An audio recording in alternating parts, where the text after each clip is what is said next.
American healthcare reform, arguably one of the most pressing arguments in recent political history. Currently, there are roughly 30 million Americans without health insurance. Nobody dies because they don't have access to health care. Nearly 45,000 deaths a year are associated with a lack of health coverage. Healthcare is a broken system that is becoming more and more of a capitalistic industry every year. This is a bipartisan agreement for change. The argument is the ways to approach the renewal and reform of the healthcare system. We are here to tackle the issue by discussing its history, possible solutions, human rights aspect, and how we can look towards a future of healthcare in America. The issue of healthcare has always been a pressing issue throughout American history. Medicine hadn't been a huge concern for the daily American in the 18th century. Most people just died of today preventable diseases. The healthcare industry only boomed in the mid-1800s after the discovery of antibiotics, proper amputations, proper contaminant control, and the invention of the hospital and private healthcare system, which stemmed from local drug dispensaries. But the issue really inflamed with the advent of the changing economic climate during the infamous Great Depression, with a wide number of Americans not being able to afford access to health care. President Franklin D. Roosevelt favored creating national health insurance but decided to push for Social Security first. He never got the health program passed. After World War II, Harry S. Truman would be the first U.S. president to pursue health care after the war, opening a new era for democratic policy and the modernistic reform of the healthcare system. Unfortunately, Truman's idea would never make it past Congress, leaving Eisenhower's administration to be the first to enact a form of healthcare by enforcing military Medicare, which aided military dependents and those wounded from battle. The idea of public health care would be first enforced by Kennedy, yet his assassination would put an end to his globalist and domestic policies, and Vice President Lyndon B. Johnson would take over and start the Great Society.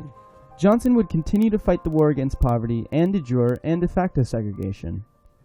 Johnson would also be the first president to successfully establish health care after World War II by creating Medicare and Medicaid, which would cover persons over 65, the poor, the disabled, and the blind. During the war on drugs in the 80s, Reagan would expand the benefits of Medicare, which would expand coverage on outpatient drugs, put a ceiling on out-of-pocket copays for any medical visit, and expanded payments for long-term care.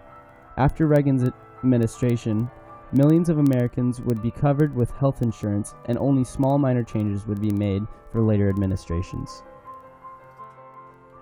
The Affordable Care Act, otherwise known as Obamacare, was put into effect in 2010 after a huge congressional debate making health care theoretically available to all Americans while becoming more affordable for the lower class.